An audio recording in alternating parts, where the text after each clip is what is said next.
My name is Emma Catherine Morrison and I'm 27 years old. What I'm about to tell you isn't a story about karma or poetic justice, though both play a role. This is about the moment my father sat in a lawyer's office and realized he'd abandoned his daughter at her grandmother's funeral for a vacation, and that decision had cost him $8.5 million. This is about watching greed destroy itself. Before I tell you about that estate reading, when the lawyer called my name instead of my parents' and Dad's mouth literally fell open in shock, I need to take you back to where it all started. Back to Sacred Heart Church, where my grandmother lay in a casket and my parents checked their watches, more concerned about missing their cruise departure than saying goodbye to the woman who raised me. My grandmother, Rose Margaret Morrison, was the strongest person I ever knew. She'd raised 4 children as a single mother after my grandfather died in a factory accident when my dad was just 12. She worked 2 jobs, seamstress during the day, cleaning offices at night, to keep food on the table and her kids in school. She never complained, never asked for help, never showed weakness.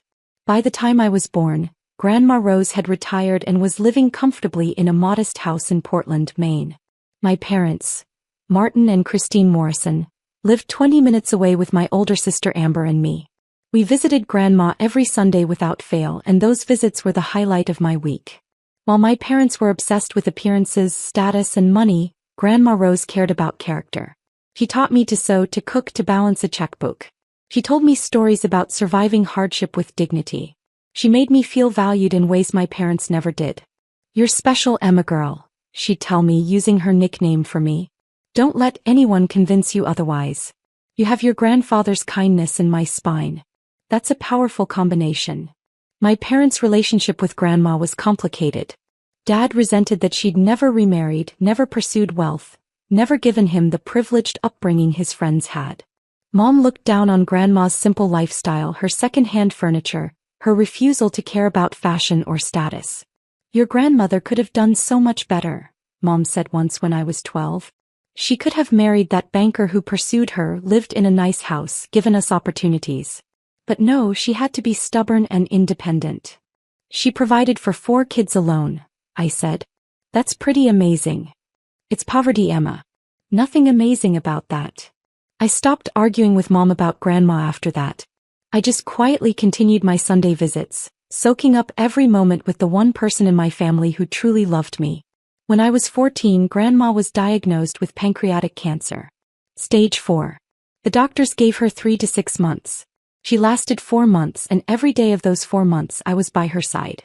I'd take the bus to her house after school, do my homework at her bedside, read to her when she was too weak to hold a book herself. My parents visited occasionally, always briefly, always checking their phones. "You're spending too much time there," Mom complained. "You're 14. You should be with friends, not sitting in a dying woman's house." "She's my grandmother," I said. "And she's not just dying, she's living her last days. I want to be there." "Well, don't expect us to chauffeur you around. If you want to waste your youth playing hospice nurse, that's your choice." Grandma passed away on a Tuesday in November. I was there holding her hand when she took her last breath. The hospice nurse was there too, along with Grandma's best friend Margaret, a woman in her 70s who'd been Grandma's neighbor and confidant for 40 years. "You're a good girl, Emma," Grandma whispered in one of her last coherent moments. "Don't let them change you. Promise me." "I promise, Grandma." She smiled, squeezed my hand weakly and closed her eyes. 2 hours later she was gone. If you're genuinely enjoying this story, please hit that like button. Your support helps me continue sharing these stories. I called my parents from the hospice. Dad answered. "She's gone," I said, crying. "Grandma died." There was a pause. "Hey, we'll handle the arrangements. Come home. Can you pick me up?" "Emma, we're busy. Take the bus. We'll see you at home." He hung up. I sat in Grandma's room, now just an empty shell without her presence, and cried while Margaret held me. "Your grandmother loved you more than anything," Margaret said softly. "She told me so many times how proud she was of you, how you were the light of her life." "She was mine too," I whispered. "I know, sweetheart. I know." The funeral was scheduled for Saturday, 4 days after Grandma's death. My parents had it planned down to the minute. Viewing at 10 a.m., service at 11 a.m., burial at noon, reception at 1 p.m. We need it done by 2 p.m., Mom said when I asked why everything was so rushed. We have a 4 p.m. flight to catch. I stared at her. A flight? Where are you going? Caribbean cruise, Dad said casually, not even looking up from his laptop. 7 days all-inclusive. We booked it 6 months ago and it's non-refundable. You're going on a cruise the day of Grandma's funeral? The funeral will be over by then, Mom said as if this were completely reasonable. We'll pay our respects, attend the service, and then we'll go. Life goes on, Emma. Your grandmother wouldn't want us to cancel our plans. She would absolutely want you to cancel your cruise. I was shouting now, disbelief turning to anger. She just died. You can't just bury her and then go party in the Caribbean. Watch your tone, Dad said sharply. We've already paid $8,000 for this cruise. We're not throwing that money away because of bad timing. Bad timing? She's your mother. And she's dead. Mom's voice was cold, final. Being sad won't bring her back. We're going on our cruise and you're staying with Amber for the week. End of discussion.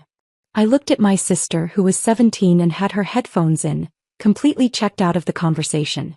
She didn't care about Grandma, didn't care about me, didn't care about anything except her phone and her friends. I don't want to stay with Amber, I said. I want to stay with Margaret. Who's Margaret? Dad asked. Grandma's best friend. She offered to let me stay with her. My parents exchanged glances. Fine, Mom said with a shrug. Whatever. As long as we don't have to change our plans. The funeral was exactly as rushed and impersonal as they'd planned. The church was half empty. Grandma had outlived most of her friends and the ones who remained were elderly and frail. My parents' siblings, 3 uncles and their families, attended, all looking vaguely uncomfortable. I sat in the front pew with my parents and Amber. Margaret sat directly behind us. The service was generic, delivered by a priest who'd never met Grandma and kept calling her Ruth instead of Rose. I wanted to scream. This was Grandma Rose, who'd raised 4 children alone, who'd worked herself to exhaustion to provide, who'd taught me everything that mattered. And she was getting a 30-minute cookie-cutter service because my parents had a cruise to catch. When it came time for family to speak, no one stood up. The priest looked at my father expectantly. Dad checked his watch and shook his head. I stood up. I'll speak, I said, my voice shaking. I walked to the podium and looked out at the sparse crowd. Then I talked about Grandma Rose for 15 minutes. Her strength, her kindness, her wisdom, her love. I told stories that made people laugh and cry. I honored her the way she deserved. When I finished and returned to my seat, my mother leaned over and whispered, "That was unnecessarily long. We're going to miss our flight." I didn't respond. I just stared straight ahead, hating her. The burial was quick. Grandma was lowered into the ground next to Grandpa, and the priest said a brief prayer. The reception was held at the church basement. Sandwiches and coffee that my parents had ordered from the cheapest caterer they could find. At 1:45 p.m., exactly as planned, my parents announced they were leaving. "Emma, Amber's going to drop you at Margaret's house," Mom said, already walking toward the parking lot. "We'll be back in a week. Be good." "You're really leaving?" I couldn't believe it was actually happening. "Right now. Grandma's in the ground and you're leaving for a vacation?" "She's dead, Emma." Dad's voice was irritated now, like I was being unreasonable. "She won't know we're gone. We paid for this trip and we're taking it. You're old enough to understand priorities." "I understand that you care more about a cruise than your own mother," I said. Dad's face flushed red. "You're being dramatic and disrespectful. We'll discuss this when we get back." They left. Just walked out of Grandma's funeral reception and drove away to catch their flight to the Caribbean. Amber gave me a ride to Margaret's house 20 minutes later, barely speaking the whole drive. "Sorry about Mom and Dad," she said when we pulled up to Margaret's small bungalow. "They're kind of terrible." It was the most honest thing she'd ever said to me. Margaret Hanson was everything my parents weren't. Warm, present, deeply kind.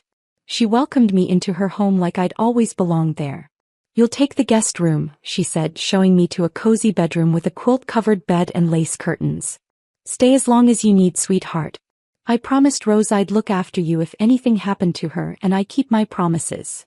"Grandma asked you to look after me?" "She did. About 2 months ago, when she knew she didn't have much time left. She was worried about you, Emma. Worried about how your parents treated you. She wanted to make sure someone would be there for you."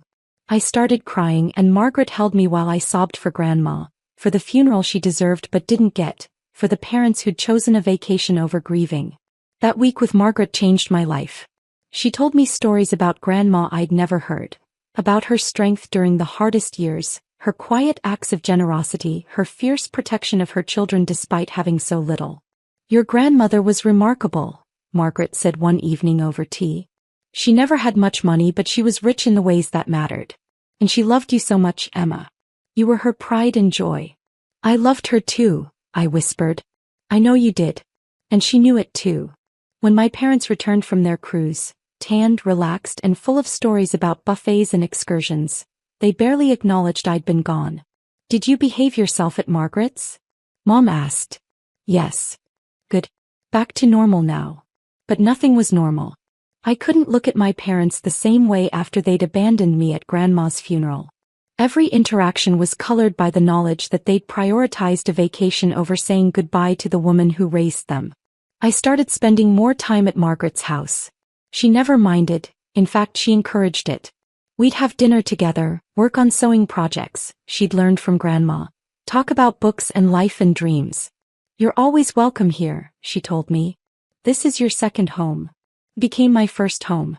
My real home. The place where I felt valued. Drop a comment and let me know where you're watching from. Your support means everything. The custody arrangement. 6 months after Grandma's funeral, things came to a head. My parents had been arguing constantly about money. They'd overspent on the cruise and other luxuries and were behind on bills. The stress made them even more insufferable than usual. One night they sat me down for a family meeting. "Emma, we need to discuss your future," Dad said in his serious business voice. "Your mother and I are facing some financial pressures right now. We need to cut expenses." "Okay," I said slowly, not sure where this was going. "Amber is heading to college next year and that's going to be expensive. We need to prioritize her education. So we've made a decision. You're going to go live with Margaret." I blinked. "What?" "Margaret offered to take you in," Mom said. "She has plenty of space and she clearly enjoys your company. It makes sense for everyone. We can focus on Amber's needs and you can be somewhere you're obviously more comfortable." They were giving me away. 6 months after abandoning me at Grandma's funeral, they were literally giving me away to reduce their expenses. I should have been devastated. Instead I felt relieved. "Hey," I said. They looked surprised that I'd agreed so easily. "We'll still see you," Dad said awkwardly. "Holidays and such. This isn't abandonment. It's just a practical arrangement." "Sure," I said. "Can I go pack?" The legal arrangements were surprisingly simple. Margaret was already a registered foster parent. She'd fostered several children over the years, so the paperwork went through quickly. My parents signed away custody without hesitation, and by my 15th birthday, I was officially living with Margaret full-time. My parents visited twice in the first year, then once the next year, then not at all. Amber went to college and rarely came home.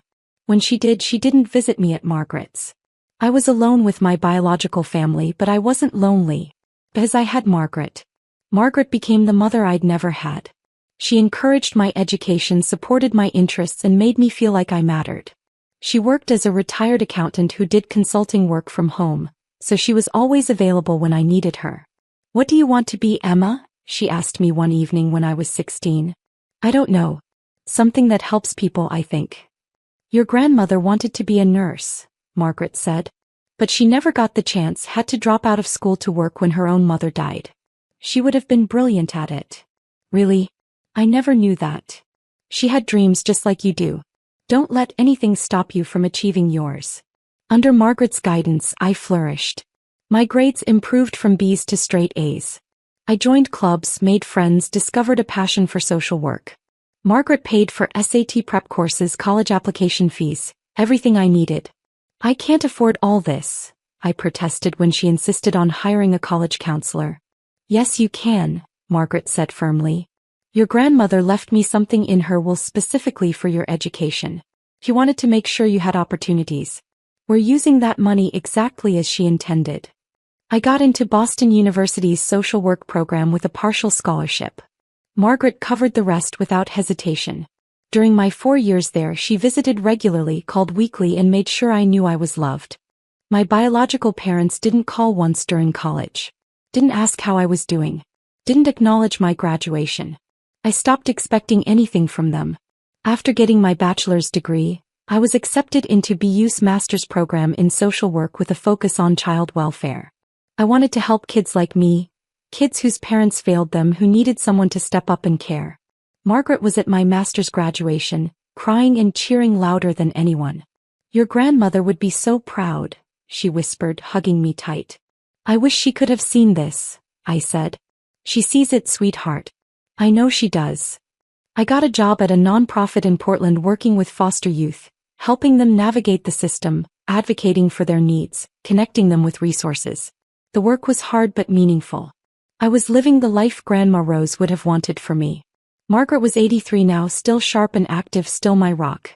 We had dinner together every Sunday, keeping up the tradition I'd started with Grandma. Then, on a Tuesday morning when I was 27, I got a call from Margaret's attorney. "Ms. Morrison? This is James Chin from Chin & Associates. I'm calling regarding Margaret Hansen's estate." My blood went cold. "Is Margaret okay?" "I'm very sorry to inform you that Miss Hansen passed away peacefully in her sleep last night. She had a heart attack. I'm told it was quick and painless." The world stopped. "Margaret. Gone. Just like that." "No," I whispered. "No, that can't be right. I just saw her Sunday. She was fine." "I'm very sorry for your loss. Miss Hansen was a remarkable woman. She left very specific instructions for her estate, and as her attorney, I need to inform you that you're named as a beneficiary. There will be a formal reading of the will next Tuesday at 2 p.m. at my office. Your presence is required." "Okay," I said numbly. "Ms. Morrison, I should also inform you that we've contacted your parents and your sister. They've been named in the will as well and will be in attendance." "My parents? Why would Margaret leave them anything?"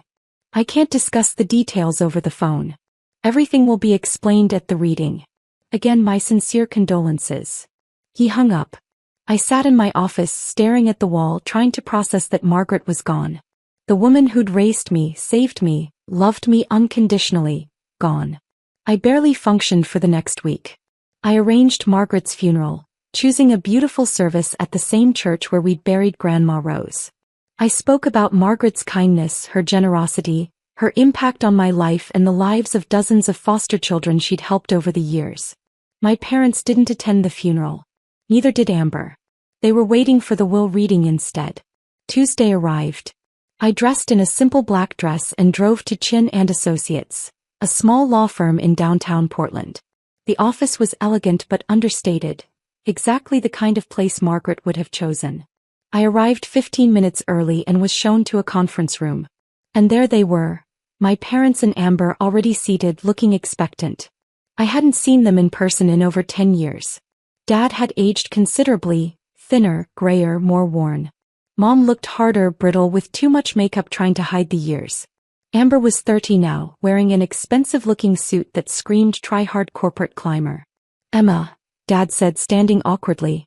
"You look well." "Thank you." "We were sorry to hear about Margaret," Mom added, though her tone suggested she wasn't sorry at all. "She was quite fond of you." I didn't respond. I just took a seat across from them and waited. James Chin entered, carrying a thick folder. He was a small, precise man in his 50s with kind eyes. "Thank you all for coming. I know this is a difficult time. Let's begin."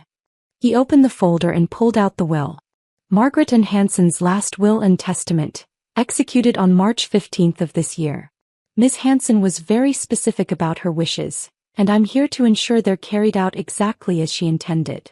He began reading the standard legal language: sound mind, revocation of previous wills, etc. My parents were leaning forward, attentive. They clearly expected to receive something substantial. "First, to my dear friend Rose Morrison's son Martin Morrison and his wife Christine, I leave the following: a complete accounting of every dollar they cost Rose through their selfishness and neglect." My parents froze. Dad's face flushed red. "What?" James Chin pulled out several pages of itemized documents. "Ms. Hansen documented every instance where you borrowed money from your mother Rose and never repaid it. The total comes to $127,000 over a 30-year period. She also documented the care costs Rose paid out of pocket for your children, Emma and Amber, totaling another $43,000. Miss Hanson wanted you to understand exactly how much Rose sacrificed for you while you treated her like an A-team. He slid the documents across the table. Dad grabbed them, scanning frantically. This is ridiculous, Mom sputtered. She can't. There's more, James continued. To Martin and Christine Morrison, I also leave this message, which Miss Hanson recorded in her own words. You abandoned your daughter at your mother's funeral to take a cruise. You prioritized your comfort over saying goodbye to the woman who sacrificed everything for you. You gave Emma away like she was a burden instead of a blessing.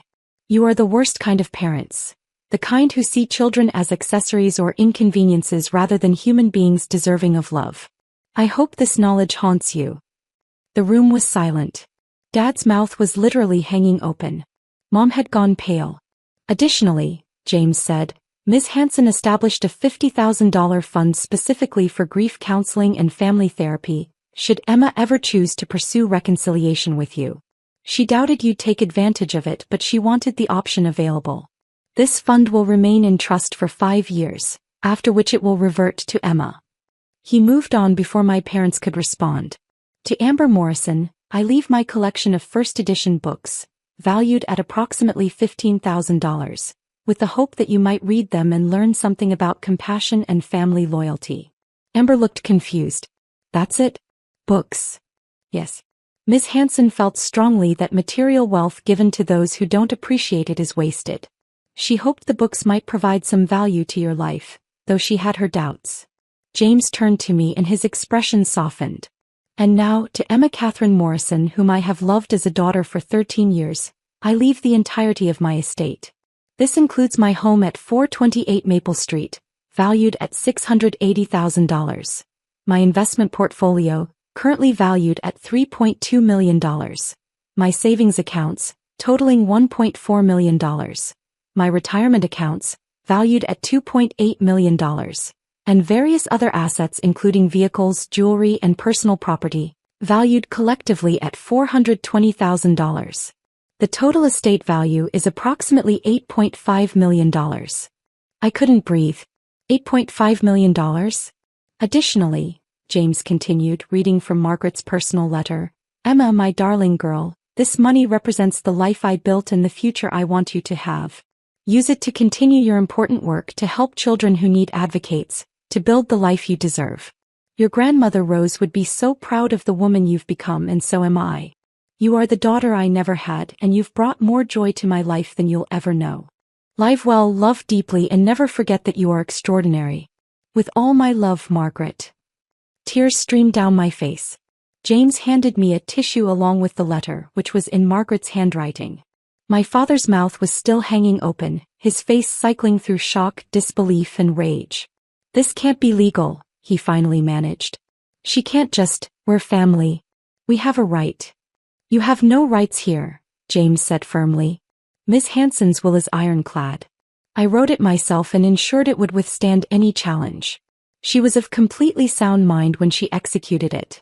You can contest if you'd like, but you'll lose and waste money on legal fees in the process. $8.5 million, Dad said, staring at me like he'd never seen me before. To her. To the daughter we gave away. The daughter you abandoned, James corrected. Miss Hanson was very clear about that. You didn't give Emma to her like some generous donation. You abandoned your child to save money, and Margaret stepped in to save that child from you. Mom was crying now, but they weren't tears of grief. They were tears of rage and regret. This isn't fair. We're her parents. We deserve. You deserve exactly what you got, I said quietly. Everyone turned to look at me. You left me at Grandma's funeral to go on a cruise. You told me she was dead and wouldn't know you were gone. You gave me away at 15 because I was too expensive. You never called during college, never acknowledged my graduation, never cared if I was alive or dead. Margaret deserved this money because she earned it through kindness, love, and showing up. You deserve nothing because you gave nothing. I stood up, holding Margaret's letter to my chest. I'm done here. Mr. Chin, please send me the estate documents. I'll sign whatever needs to be signed. Of course, Ms. Morrison. I walked out of that conference room and didn't look back. Behind me, I heard my father's voice. Emma, wait. We should talk about this. We're still family. I kept walking. It took 6 months to settle the estate completely. During that time, my parents tried to contact me 67 times. Calls, emails, texts, even showing up at my work. Each message was some variation of, "We made mistakes but we're still family," and "Surely Margaret would want you to share with your parents." I blocked them after the first 10 attempts. Amber sent one email. "I don't think what Margaret did was fair, but I guess she was closer to you than us. Congrats on the money." I didn't respond. I sold Margaret's house. I couldn't live there without her, and the memories were too painful. I kept some of her belongings. Her sewing machine, her recipe box, photos of us together, the quilt she'd made me. The money went into trust funds and investments, managed by a financial advisor. I kept working at the nonprofit. The money didn't change my commitment to helping foster youth. If anything, it strengthened it. I used part of Margaret's inheritance to establish the Rose Morrison and Margaret Hanson Foundation, a nonprofit providing educational scholarships and support services for foster children. The foundation serves 200 kids annually, giving them the opportunities Margaret and Grandma gave me. At the foundation's launch event, I spoke about both women, their strength, their kindness, their belief that love was action, not obligation. I told the story of being abandoned at my grandmother's funeral and how that abandonment led me to the woman who would raise me with actual love. The local news covered the event. My parents saw it. They sent more messages, now trying to reframe the narrative. "We always knew you'd do great things, and your grandmother would be proud." I deleted them all. I'm 28 now. The money has been invested wisely and continues to grow. I live comfortably but not extravagantly in a small house near the nonprofit where I work. I'm engaged to a wonderful man who works in education and understands exactly why my chosen family matters more than my biological one. My parents are apparently struggling financially. I heard through distant relatives that Dad's business failed and they're living in a small apartment, surviving on Social Security. They're bitter about the inheritance they believe should have been theirs. I feel nothing hearing this. No satisfaction, no guilt, just nothing. They're strangers who happen to provide DNA. The real inheritance wasn't the money. It was the lesson that family is built through presence, sacrifice, and unconditional love. Grandma Rose taught me that. Margaret proved it. And I'm passing it forward through the foundation, through my work with foster kids, through building a life based on the values they instilled in me. Sometimes people ask if I regret not sharing the inheritance with my parents. If blood family deserves something just for being related. I don't regret it. Margaret left her money to the person who loved her, honored her, and showed up for her. That wasn't my parents. That was me. They had 13 years to build a relationship with Margaret. They chose not to. They had 13 years to repair their relationship with me. They chose not to. Choices have consequences. They chose cruises and appearances and convenience over love and presence. I chose differently. Margaret's will reflected those choices. If you're reading this and you've been abandoned, given away, or treated as less valuable than your parents' comfort, please hear me. Their failure to love you properly doesn't define your worth. Your value isn't determined by people too selfish to see it. Find your Margaret. Find the person who will step up when your biological family steps away. Build your life with their support and guidance. And when you succeed, honor the people who actually deserved honor. I'm living proof that chosen family is real family. That love is action, not obligation. That showing up matters more than showing up in a DNA test. To Grandma Rose and Margaret, thank you. For seeing me when I was invisible to my own parents. For loving me when I felt unlovable. For teaching me that family isn't about biology. It's about showing up, consistently and unconditionally. I carry you both with me every single day. The foundation bears your names. The children we help are your legacy. And the life I'm building is proof that your love transformed everything. You gave me the real inheritance. The knowledge that I deserved better than I was getting, and the courage to accept it when someone offered it. Thank you. For everything. Always.